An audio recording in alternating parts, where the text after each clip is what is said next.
I saw a post this morning, one of those high gloss, hustle harder reels with the upbeat music. And it said, "Success never sleeps, so why should you?" And honestly, today, that made me want to throw my phone right into the lake. It's April 7th, 2026. Easter Sunday is technically behind us. But for so many of you listening right now, the kids are home for Easter break this week. You're currently in the middle of that invisible load marathon. You know the one I'm talking about, right?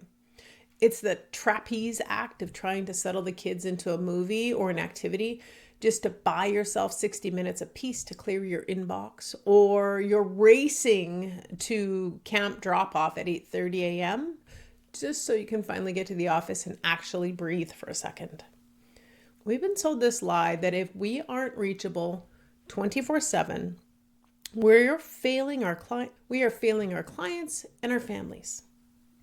We've turned staying busy into a personality trait, and it's creating this stealth hustle where you're physically at the park with your family, but your brain is mentally preparing the document or composing the email. Today, I'm giving you a permission slip, not just to set a boundary, but to actually physically and mentally pause. Because if your success never sleeps, eventually you're going to be too exhausted to enjoy what you've worked so hard to build. Welcome back to the Rhonda Lavoie podcast. I am your host, Rhonda Lavoie, and if you're listening to this on Tuesday morning, I truly hope you've managed to get at least one cup of coffee while it's still hot. Well, or at least lukewarm. We're in that part of Canadian spring where the weather is confused. The boots in the entryway are covered in mud, and the coffee is usually the only thing keeping us upright. We are right in the thick of that Easter break rhythm, aren't we? It's that weird in-between space where the big holiday dinner is done. The Easter eggs are half melted in the basket on the counter, but the routine isn't back yet. The school's out.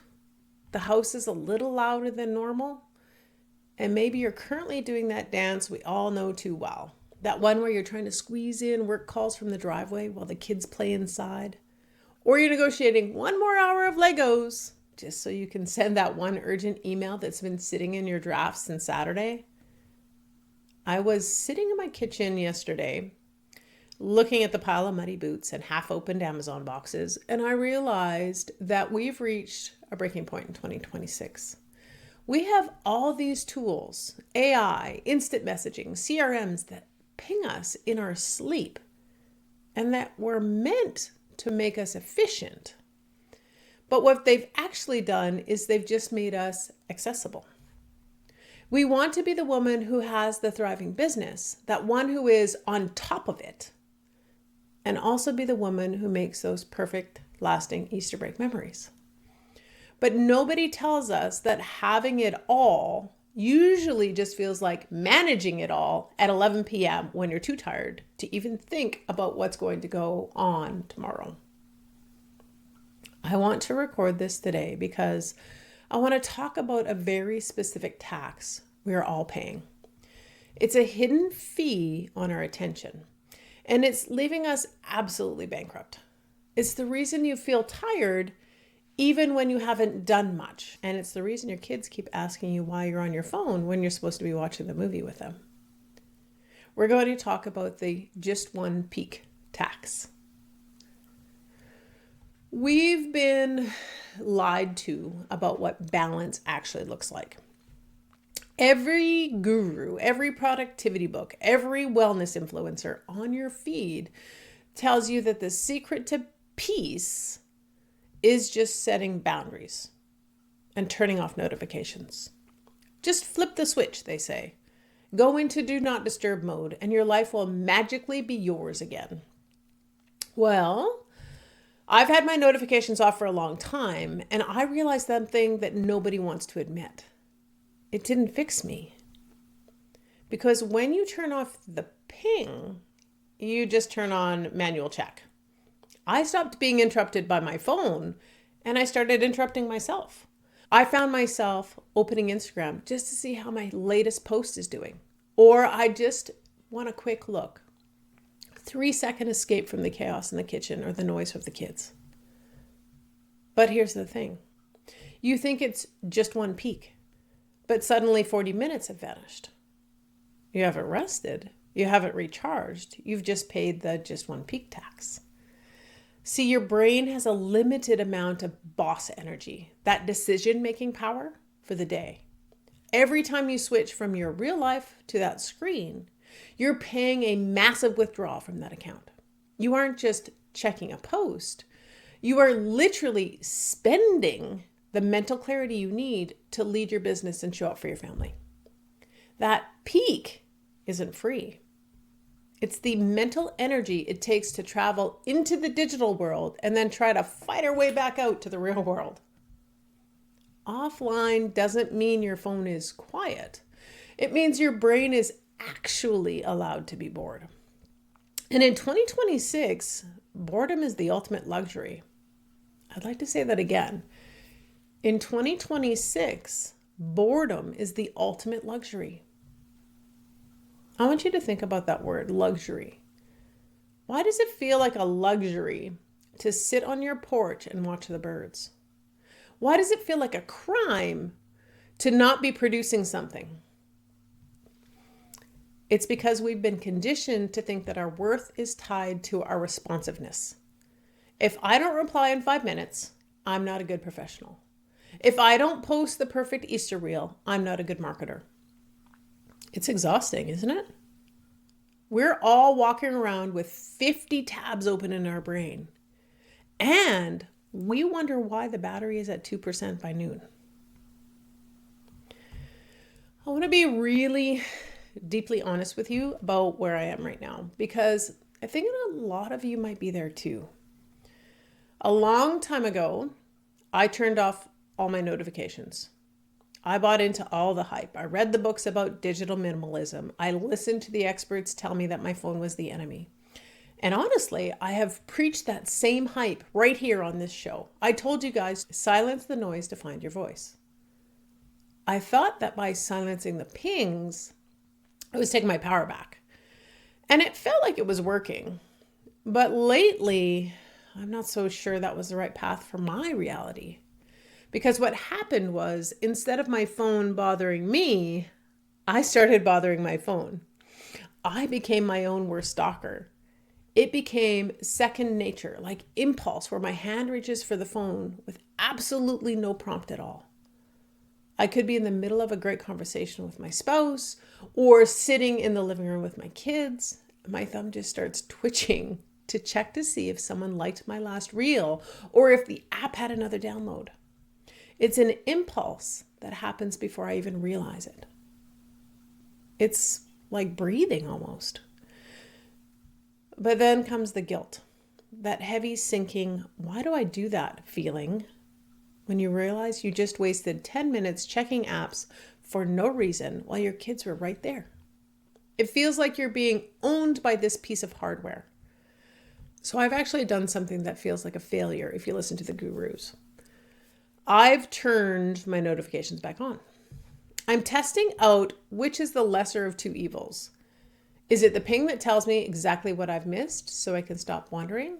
Or is it that twitchy thumb that makes me check 50 times an hour just in case? If you're feeling like you failed at digital detox life, let me tell you right now, you didn't fail. The advice just didn't account for your life as a high-achieving woman in 2026. We're figuring out the lesser of the evils together. Think about that for a second. Lesser of two evils. Why are those our only choices? Why is it either constant interruption or constant obsession? I think it's because we haven't addressed the underlying addiction to the check. We've focused on the settings on the phone, but we haven't looked at the settings in our heads. We're so afraid of missing out, missing a lead, missing a trend, missing a fire, that we've lost the ability to trust that the world will keep spinning if we aren't looking at it. So I want to take a second to talk about the why behind this, because I don't want you to think this is just a character flaw or that you're weak. You aren't addicted because you're a bad person. You're actually fighting against some of the most powerful psychological triggers ever discovered. First, let's talk about intermittent reinforcement. This is the same logic they use to design slot machines. If you knew exactly when you were going to get a win, a new lead, a nice comment, an answer from a client, you wouldn't check so often. You'd just wait for 2 p.m. Just because the reward is random, it could be now, it could be in 10 minutes, it could be in an hour. Your brain stays in that constant state of hunting. You check just in case this is the time you hit the jackpot. Your brain is literally addicted to the maybe. Every time you pull the phone out of your pocket, you're pulling the lever of the slot machine. But the real danger for us, especially as mothers and entrepreneurs, is something called attention residue. I want you to think about your brain like a desktop computer.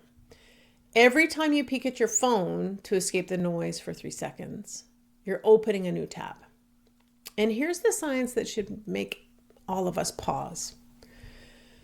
Researchers at the University of California have found that it takes an average of 23 minutes and 15 seconds to get back to your original level of deep focus after an interruption.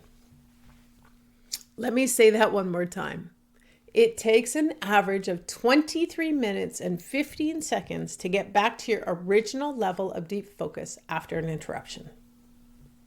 So when you quickly check your Instagram post while the kids are settling with a snack, you aren't just losing 30 seconds of time.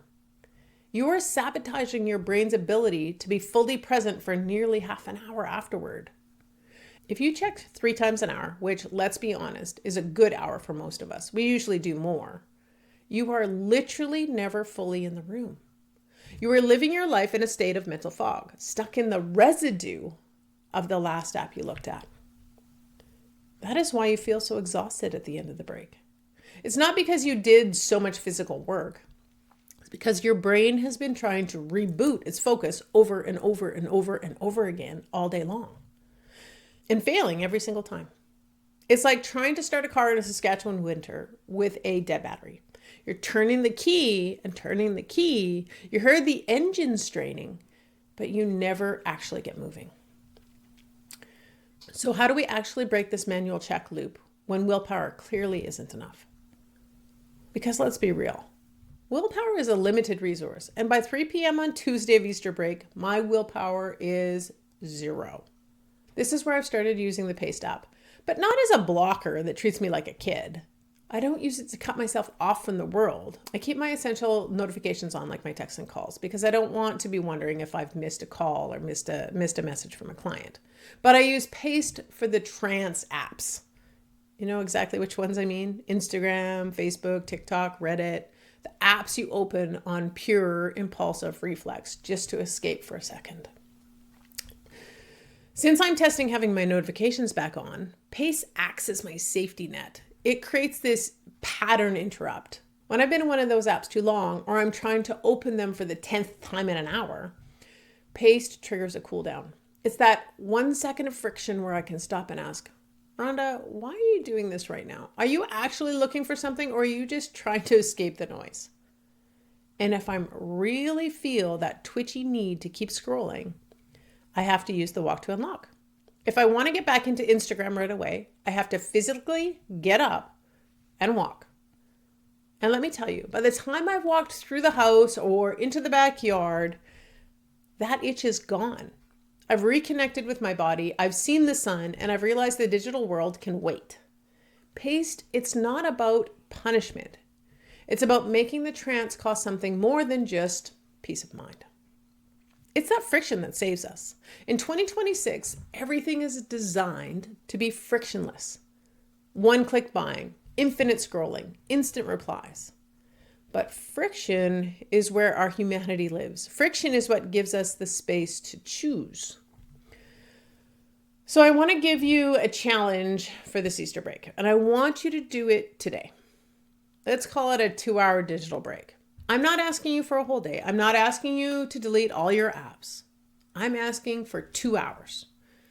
Pick a window. Maybe it's right after you finish your morning emails, or maybe it's that afternoon lull when everyone is tired. And I want you to do the simplest, hardest thing.